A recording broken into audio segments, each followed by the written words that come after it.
just think of you.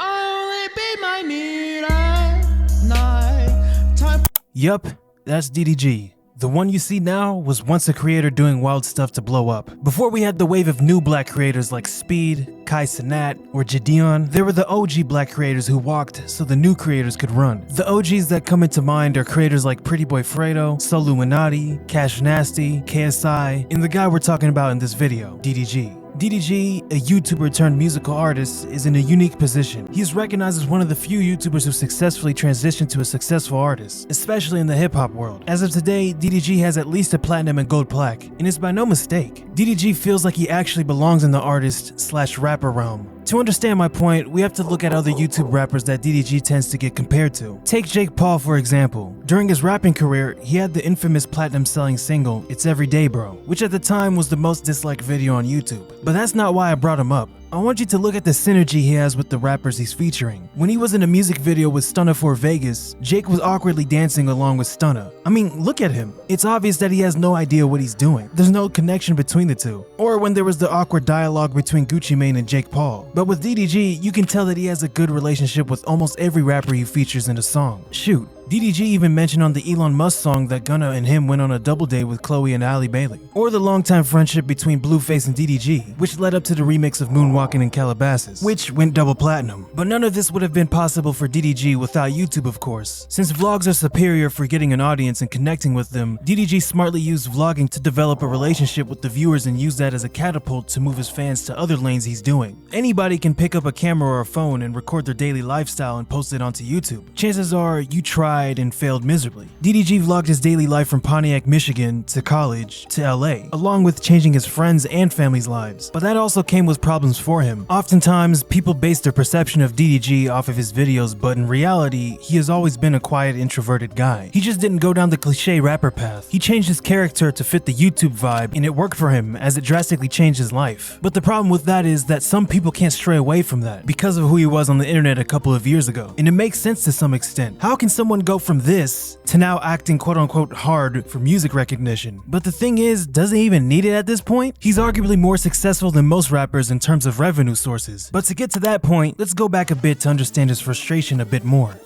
His story starts in his hometown, Pontiac, Michigan, which is about 30 miles away from Detroit. DDG was simply known as Daryl Granberry, or Moo, to the people around him. He was raised alongside 4 siblings in Pontiac, the 4 being TT, Tawana, DeJion, who goes by Dub, and the late brother Darion, who goes by DENO, who we'll get more into later. DDG and his family grew up in a household that struggled financially and saw their mother missing monthly payments, which led to the family occasionally using boiled water to take showers. DDG was quite active as a kid. He got into music early on because his dad, Daryl Sr., was a music engineer. His dad also had a home studio where DDG and his brothers would make music, but his first passion was in the sports world. DDG wanted to be a pro boxer as he started boxing at age 9 and even had a 7-0 record, but that passion faded away as soon as he started losing matches after that. He was a pretty smart kid as he graduated in 2014 as a valedictorian from International Tech Academy. The word valedictorian is a word DDG uses as a running joke about how he must always bring up the fact that he was a valedictorian of his graduating class in high school. Valedictorian in high school. That's a big And I'm valedictorian.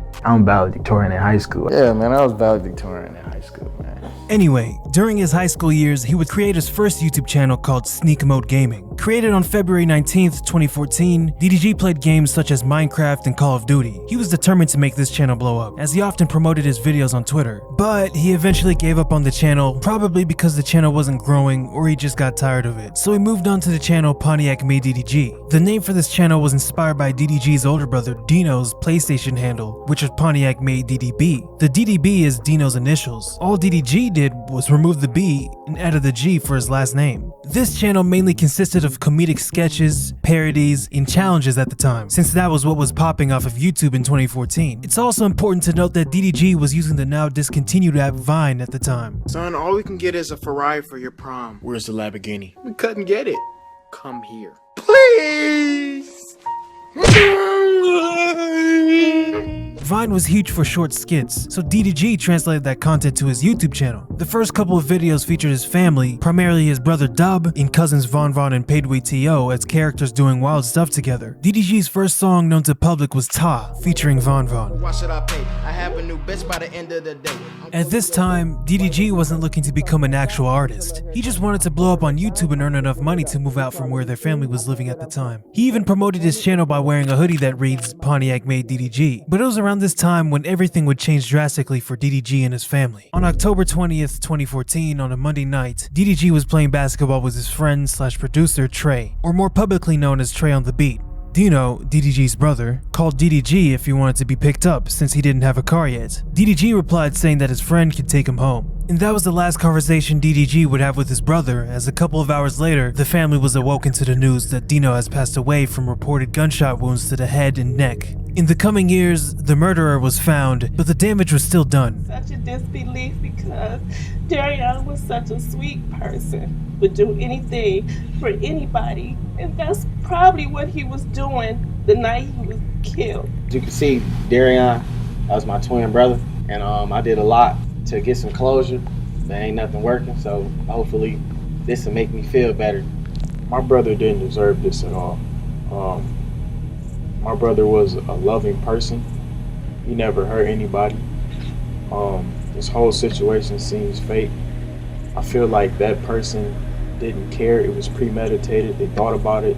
The day after his death, DDG made a Facebook post saying, "Never felt like this before. God never took someone away from me that I truly loved and was so close to. This feel animated to me, bro. But whatever I do, I'ma make you proud and grind to the fullest." End quote. This unfortunate moment led DDG and Dub becoming more close because before DENO's death, DDG barely talked to Dub. Instead, it was DDG and DENO together more. And it's weird seeing that nowadays since DDG and Dub are now dynamic duos. After the funeral for DENO, DDG's mom had extra money from the funeral and asked DDG if he wanted money for a camera to do YouTube or buy a car. It was this question that would change his life forever. Either get a new camera to produce better content and possibly blow up on YouTube, or get a car so you don't have to worry about not getting to places. DDG went with the camera, and that would change everything for him because it paid off 2 days later as he reacted to a K-pop song called 𝐒𝐿𝐻𝐿𝐻. And that shot DDG from 500 subscribers to around 20,000 subscribers. It was at that moment DDG knew his calling was to entertain and create content. He could now produce content at a higher quality thanks to his mom. He continued with the skits, making hit pieces like the Hills parody, Black vs. White People, Rapping Challenge, and so on. With the new camera, DDG could now vlog daily on PontiacMadeDDG vlogs, and that was perfect timing as DDG was heading to college at Central Michigan University. At this time, there really wasn't any popular black vloggers on YouTube, especially when it came to vlogging their daily life on campus. DDG was one of the first mainstream college vloggers on YouTube. He used fellow YouTuber 𝐂𝐿𝐻𝐿𝐻 for inspiration to make vlogs. He emulated how 𝐂𝐿𝐻𝐿 did his camera angles and B-roll footage. He would then create another channel in 2015 called DDG Visuals, when he used his camera to shoot music videos with local Pontiac artists. But that channel only lasted 5 months. During his freshman year in college, his subscriber count for the main channel was close to 100,000, while the vlog channel was in the thousands. But that would all change when he met his then girlfriend at the time, Essence, during the summer going on to his sophomore year. This is when I first discovered him. She appeared in multiple DDG videos as she was often pranked a lot. And if you don't know by now, pranks are king on YouTube. Or it was at the time, but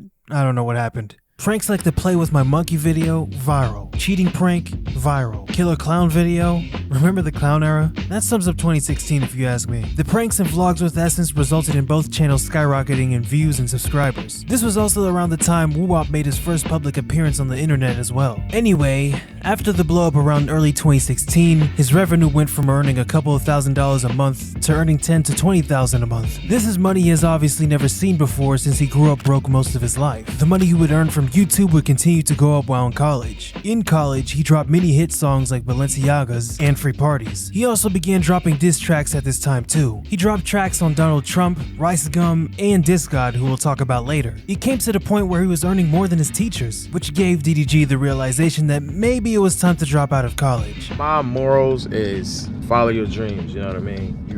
You only have one life to do what you want to do. So I would just say, just do it, man. If some of y'all want to do stuff that don't involve school, try it. Try that shit out, man. DDG would drop out and move to LA around November 2016, which brings us to the 2017 era. It was the year 2017 when DDG the brand really took off. Many regard this year as prime entertainment from him, not just DDG, YouTube as a whole. You had diss tracks taking over with 𝐿𝐼𝐀 being the king of it, popular creators from the app Vine were switching to YouTube since the app was bought out and shut down. It was a you had to be there type of moment, especially with DDG. He had multiple channels with around 1 million subscribers, and that's largely due to his vlogs taking off that year. Around this era, DDG would start a running joke about his real voice, where he shows his fans that he's hiding his actual voice, which is a deeper tone than his more known voice. My voice gets very, very deep. But the issue with that is that a lot of people think that it's an edit. But it's not. It's not an edit at all. When I was younger, I swallowed a penny. Yeah, right. He swallowed a penny. I'm sorry, but this is fake as hell. His fans in 2017 pointed out that he was obviously joking, but since DDG is going viral for it once again, fans now are having trouble differentiating if it's real or not. Yeah, you need your real voice, bro. What you talking about? Yeah, don't piss me off. What the f is that? His real voice is now making it to hip-hop blogs and pages. The fact that this joke made it this far is funny as hell. But come on, almost anybody can do that. With practice, hold up, let me turn up this mic a bit. You get this Morgan Freeman type of voice. His vlogs in 2017 took a turn as most of his vlogs before were like Casey Neistat's. But it wasn't until Damien from D&B Nation told DDG to make content with girls to maximize views and money. The results worked as DDG's views saw an uptick. He quickly became that YouTuber who would feature 5 to 6 women every week, along with his other ex Kennedy Simone. Wait. What are you doing? We just met. Are you for real? I'm gonna help you out. I'm gonna close that for you. We're just gonna be friends. When he was not doing the I have a crush on you type of vlogs, DDG was working on his music that year too. One of the first songs he dropped that year was The Reels. She ain't say she was a virgin. But if he wanted to move up in popularity on YouTube and music, he had to drop diss tracks like the other YouTubers were doing at the time. I mean, he made diss tracks a year prior, but they weren't getting big numbers. But lo and behold, he had a perfect opportunity in his hands. The year of diss tracks. Lil Yachty at this time was on top of the rap scene. He had hits like One Night, Minnesota, and the happy uplifting club banger, Broccoli. In 2017, Yachty hopped on 𝐂𝐿𝐿𝐿𝐻's The Race instrumental, and in the song, he said this. SKT, DDG, that's always. Which he was talking about his gang from high school. But the gang SKT-DDG so happened to have DDG in it, which kinda sounds like Yachty shouting him out instead of the gang. DDG, knowing this, played dumb and posted this video saying Lil Yachty shouted him out. SKT, DDG, that's always. I don't know if I'm smart or not, but I think my name DDG, my nigga. You feel me? DDG probably thought nothing of this and more than likely just wanted to clickbait his fans like he usually did at the time. But this was different. A lot of his fans actually believed that Yachty shouted DDG out. After the video, his fans went to Yachty's social media and spam thanking him for the DDG shoutout. This led to Yachty posting this message on Twitter, and bam! I gotta capitalize. You know what I'm saying? I gotta make a business move. DDG knew Yachty wasn't shouting him out, so he kind of created a reason to consider dissing him, and with the tweet throwing a little shade on him, that's all he needed to go creative mode. He dropped the Big Boat diss track music video on August 22nd, 2017. The video went viral instantly, accumulating millions of views in a short amount of time, something he never saw before when it came to music. Blog writers were writing about it, DJ Akademiks was talking about it, and it obviously caught Lil Yachty's attention. The song itself was DDG roasting Yachty's appearance and how he is coming to take Yachty's throne, while letting him know who DDG was since he didn't know him at all. Nothing too serious, just lighthearted shots. A couple of weeks after that, seemingly out of nowhere, the Diss God came with a diss track toward Team 10 and Jake Paul. But in the track, Diss God threw a diss at DDG's hair. They sleeping on me, yeah, they nappy like PontiacMade's hair.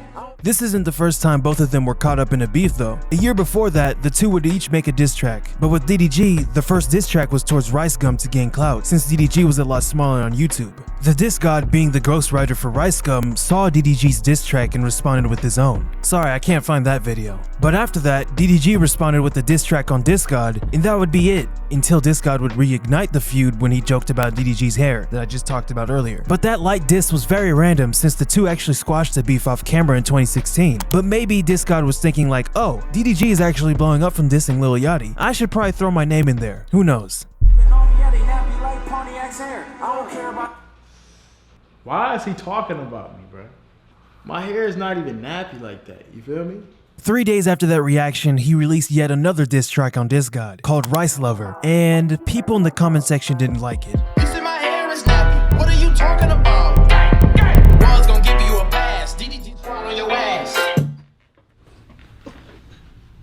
They didn't like it, Pody. One day later, DDG would release his final diss track to the Diss God on September 7th, 2017, and that vid went crazy. It's DDG, bitch, I'm the greatest at this rap shit. Fuck this, you a dumb bitch. I was broke, now I'm dumb rich. You a bum bitch.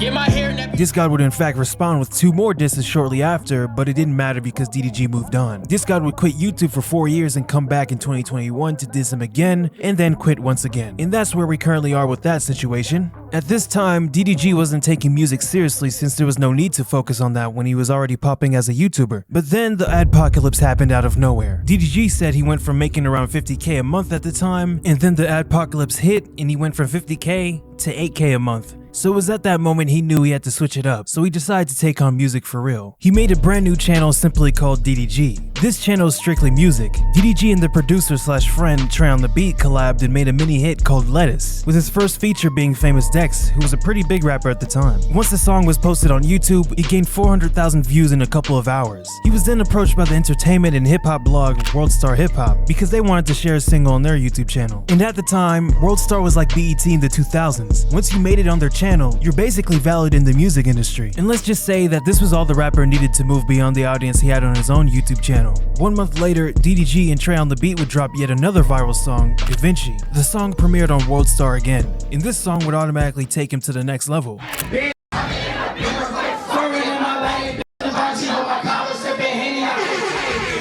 You had to be there for the 𝐿𝐻𝐿 hype. It was crazy. He was making fake Genius videos before 𝐿𝐻𝐿, but after the release of 𝐿𝐻𝐿, he actually made it to Genius. In general, 2017 was a great year in terms of music and his YouTube channel. However, despite all the numbers and fame, if there was one thing that was, and still kind of is, overshadowing DDG's career in rap, it was his career as a YouTuber. So when they see me going for music seriously, they like, he just a little goofball. He just, whatever. I got that feedback a lot, you know, and it was frustrating because I'm like, no, I'm not, you know, I'm really doing this. I'm good. You know what I'm saying? I'm not doing this for play. I'm doing this to be the next big thing. I'm doing this to be huge. So it was frustrating reading them comments and people saying, you're just a YouTuber, blah, blah, blah. I want to make it, and I don't want to be looked at as no YouTube rapper, because I'm not. As soon as he broke out into the mainstream, people started labeling him as a YouTube rapper who would never be able to compete with the major leagues. And this was the time when being a YouTube rapper was at an all-time high of hatred. And that was simply because YouTube rappers are often criticized for the lack of dedication to their craft. Many of these YouTube artists put out a large number of poorly produced tracks and music videos, which can be seen as lazy and an unprofessional approach to making music. So it didn't matter how good of an artist DDG was. If you have that YouTube rapper label, many music fans will be like,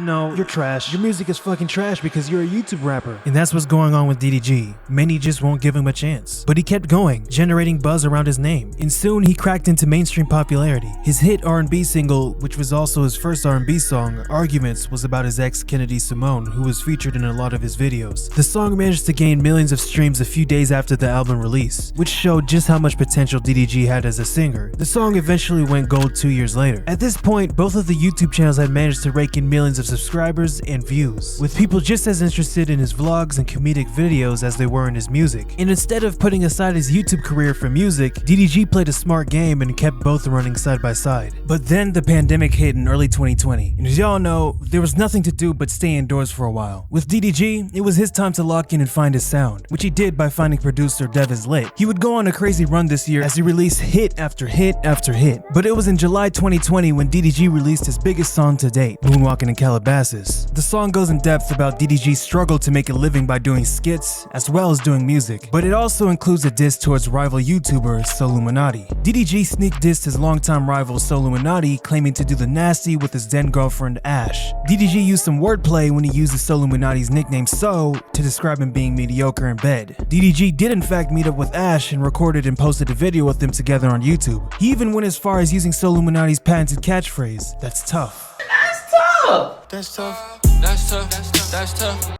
The song was fine on its own, but DDG added more spice to it by adding Blueface to the remix, which dropped 1 month after the original. This song made it to the Billboard charts, becoming DDG's first song to have ever entered the Billboard Hot 100 at number 81, and earning him a gold and platinum plaque. DDG's success continued all the way into 2021 when he released the mixtape Die for Respect, which peaked at number 61 on the Billboard chart. But it was at this point that he didn't want to do YouTube anymore, which in my opinion is a questionable move. Why stop something that made you popular in the beginning? Something that fans still associated you with? forth, especially when that's another source of revenue. But then again, I definitely see his point. To him, he already accomplished most things people would dream of accomplishing on YouTube. For people to take DDG seriously as an artist, he thought he needed to quit YouTube entirely and remain low-key and promote music on TikTok just like any other artist would do. And it makes sense on his end. Part of being a rapper is to look and act like one too. Nobody's gonna take you seriously if you came from YouTube. At least that's what it was like at the time. But what he didn't realize at the time, by doing YouTube and rapping, he was opening up a lane for so many people who want to be in both career fields. Fans wished their favorite artist had a YouTube channel they could watch. Look at 𝐿𝐿𝐿𝐿𝐿𝐿𝐿, for example. He definitely took inspiration from DDG to take this YouTube thing seriously. He even bit down the way DDG does his thumbnails. DDG obviously returned to YouTube months after announcing his retirement from the website, as he had a change of heart. I don't want to be a regular rapper. You know why? Because these regular rappers be broke. I'm a YouTube rapper, but I'm also richer than your average rapper. I'm gonna make it cool to be a YouTube rapper. From now on, call me a YouTube rapper. I'm cool with it, bro. That's what I want to be now. This is cap. The industry is cap. This is not real, bro. All these niggas say they balling, but who really scoring?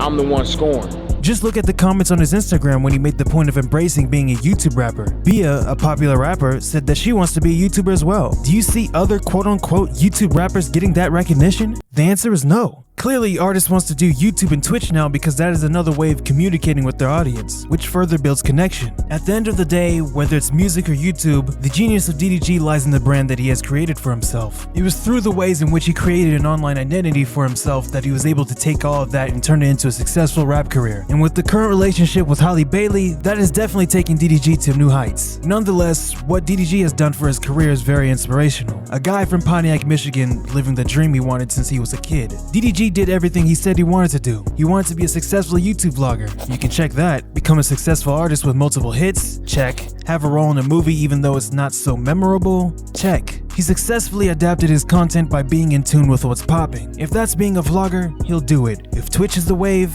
you bet he'll do it. To summarize, be a part of everything until there's nothing more left to do. DDG is a living example of that. I used to watch a lot of DDG. DDG was in college. Yeah, that was vlogging. He blew up. I don't give a fuck what nobody says, bro. Yeah, that's my guy. He had this in a chokehold. I was in college studying all his videos. I said, yo, bro, what the f this nigga do to get up out of this?